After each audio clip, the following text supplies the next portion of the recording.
Hey y'all! The holidays are coming up and I'm taking Rice Krispies treats to the next level. All I need are Rice Krispies cereal, food coloring, marshmallows, butter, and a fun cake pan. My little helper is adding about 10 ounces of marshmallows to 3 tablespoons of butter. We're using Earth Balance, but any kind of butter will do.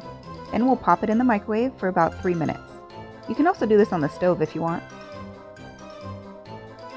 It's really hot coming out of the microwave, so I'll be really careful to mix everything together. Then I'm going to divide it into 2 different pans on the stove. In a small saucepan on low heat, my little helper is going to add a few squirts of black food coloring to just a small amount of the marshmallows. We'll end up using about 5 cups of Rice Krispies total, so we're adding 1 cup here to our black food coloring. My little helper is going to keep stirring until everything is coated and the Rice Krispies turn black.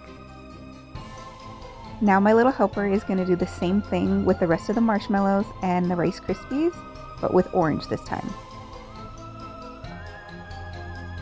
We'll be adding 4 cups total of the Rice Krispies, but we do 2 at a time. That way we make sure that everything is coated nicely. If the mixture is still too sticky, you can always add a little bit more of the Rice Krispies. My husband walked in and thought we had made arroz con frijoles. Now for the fun part.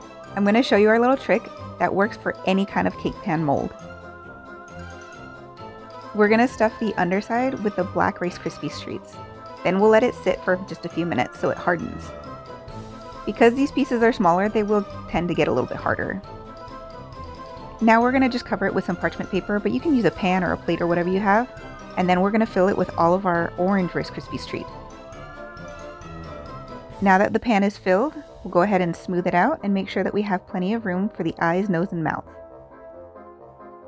It's been about 10 minutes and the black pieces popped out perfectly. Because this part of the pan has more of the treats, I'm going to go ahead and loosen it up with a plastic knife just to make sure that it pops out a little bit easier. If you don't have a nonstick pan, make sure you butter it first.